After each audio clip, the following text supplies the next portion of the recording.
Welcome back to the Scrapyard guys, Rogtronic here, and we are back with another video on Marvel Snap. Today we're going to do a quick tour of the UI. A lot of you guys don't have access to this game yet, and I wanted to show you around just to show you what all the buttons mean. Before we get into that, make sure you hit the like button down below and subscribe if you want to see more Marvel Snap content or other mobile games that I like to cover on my channel. Okay, let's go. When you open up the game, you're first presented with this screen here.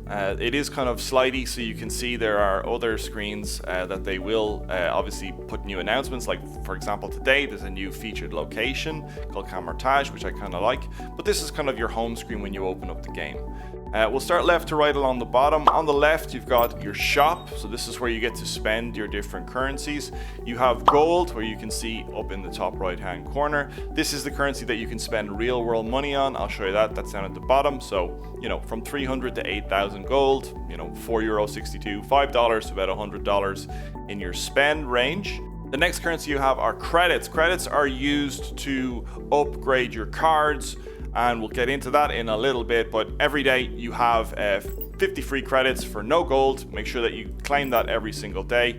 It's something I actually forget to do sometimes. Next up then is you have fast upgrade. These are basically 3 random cards from your collection that they let you purchase, they let you upgrade without actually having the boosters to upgrade them, which I think is kind of cool. So you can kind of upgrade cards as long as you have the credits in your shop. So for example, I'm going to upgrade Captain America here because even though I can't upgrade him, I don't have the boosters, the shop is just giving me those boosters to be upgraded. The last thing you have here are the special offers. These are basically you buy variants, art variants for the cards that you already have, which I think is pretty cool. You know, you can spend real world money to get shinier versions or different versions of the cards that you already have. Next along the bottom here, you have your cards. So this is your current collection, all the cards that you've unlocked so far. You can stack them in different ways, so you can sort them by catalog. Not sure what catalog means, to be honest with you, but then, because originally I thought it might have been alphabetical order, but it's not, because name is alphabetical order. If you toggle this up and down, you can basically decide from A to Z or Z to A, whichever you choose. Quality then is the rarity. Again, you can toggle by how rare you want. So at the top here, I have my commons, and as I scroll down, I get my rares, etc. This seems to be a UI bug here. There's a little green thing for no real reason. Other things you can toggle by is the cards you've got the most recent, by their energy, by their power, or if they're upgradable or not. So you want to put the ones that are upgradable at the top to see, you know, which ones will boost your collection. On the right hand side then is you have your filters, so you can search by the different abilities. For example, cards that have on reveal or cards that say discard on them. You can search by energy cost, which is quite convenient. So when you're building a deck, and I'll show you that in a second, you can figure out which cards you want based on their abilities, based on what you need to finish out that deck. And how you do that is on the top you have a new deck ability, and essentially you just click on a card and you hit add to deck, and it's now in your deck. So you might want to build a deck that's got a lot of low energy cost cards, so you might select up here, or you might want some of the big beefier boys, so you might select 4, 5, and 6. You can also then type in as well if you'd like. For example, you want a card that says draw in it. You figure out that these are the 2 cards that I have so far. White Queen and America Chavez are the cards that have the word draw in the text. So another way to conveniently look for cards that you might need. My collection is not that big, so when you get to bigger collection size, you might need to use that function a little bit more. The middle button here is just the main homepage, so you'll be clicking on that when you want to go play. Next on the bottom is you have Season Pass. Now, there are seasons in this game. I think they're going to come out with one a month from what I understand. Right now in the closed beta, I finished one season already, and I'm on to the second one called Enter the Multiverse. You also have the ability to take part for free or buy a premium pass, real world money with the gold like we discussed. You can unlock gold throughout the game, so that it is possible to earn gold for free. Basically, move along the track, and there are certain tiers that are locked out. So you can see the lock symbol here, you can see the lock symbol here, but I've claimed 2, 3, and 5 because they're the free tiers. So if I pay gold, I will unlock 100, 200. I've already claimed 100, and so on and so forth. There's free sections to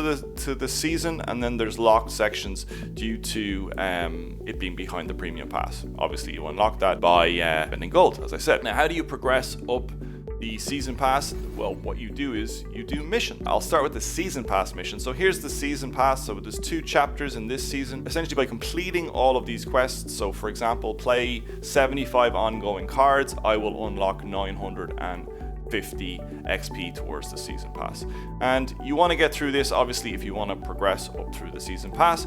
And then once you unlock chapter 1, you get chapter 2 as well. And then it kind of rolls out the quests almost daily. So you can see here, these are all unlocking over time. So you don't get access to them immediately, which I'm not sure. I'm not going to give my opinion on that just yet, but I'm not that happy about it. Obviously, you could be completing these quests as you're playing and they're locked, so that it's basically making you take longer to complete. Next thing that you're going to look at on the right hand side is news. This is just showing you any specific updates for the game. It's also just advertising their social media presence. That's fine. There's also some videos here, so I imagine over time there will be guide videos, maybe highlights on certain content creators. A Second Dinner, stick me in there for this specific video.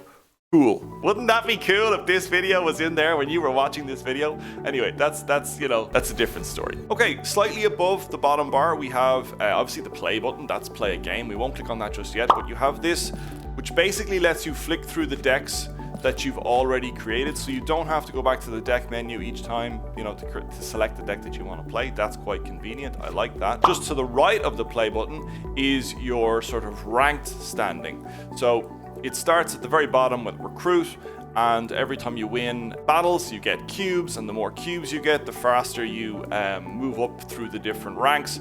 I'm still way behind. My deck's crap, and I'm just playing it for fun more than anything else. But, it's nice to see progress every now and again, moving up the ranks. The further up you go, the more things you get to unlock, etc. I really want that Hulk portrait. I love Hulk. All right, so let's move to the top of the screen now. So you've got this big green button up here. What this means is your collection level, and this is how you unlock new cards. So as we discussed earlier on, as you upgrade cards, you will move slowly but surely up the collection track. Some cards, when you upgrade them, move you up 1 space. Some cards move you up 2 spaces. It depends on the rarity. So if you're going from common to rare, you'll move 1 space. Rare to whatever the one above rare is will actually move you 2 spaces, and I haven't done the next step up yet, but I imagine the next step will move you maybe 3 spaces or even 4 spaces. And that's what this collection level, and basically you click this button and it zooms in on where you're at right now. It is long. I actually tried to scroll one day and then I just got bored and didn't bother going any further, but it goes on for quite a while, the collection level. There'll be no shortage of moving up this collection level to basically unlock credits, cards, new cards, blah blah blah blah blah blah blah. You also get card art variants. Oh, I didn't know that. That's cool. That's the collection level. Hit 88 and it zooms me back to 88. As we discussed earlier on, there are missions. So I showed you the season pass missions. Now there are also daily missions. So every couple of hours you will unlock new missions, and then there's a daily challenge once you complete 2 of the daily missions. There's also a weekly challenge. So if you complete your daily challenge every day, you will unlock these. So I've unlocked day 1 and day 2. Day 3 will net me 200 gold, which I'll probably spend on that season pass. So therefore, I haven't spent any money on the season pass. I've just done my dailies, which I think is quite good. And then obviously, if I complete out the entire week, I'll get 650 credits on top of that. That's pretty good. It's pretty generous. The top center here, you have your avatar. I've left it on the basic avatar because I think people might think I'm a bot if I leave it like that. They might think they're playing against a bot. I don't know, that mightn't be true or not, but you will unlock different avatars as you progress through the game. And that's it. That's a quick tour of the UI. If you did enjoy this video, make sure you hit the like button and also subscribe for more Marvel Snap content. All right, I'll catch you in the next one. Bye.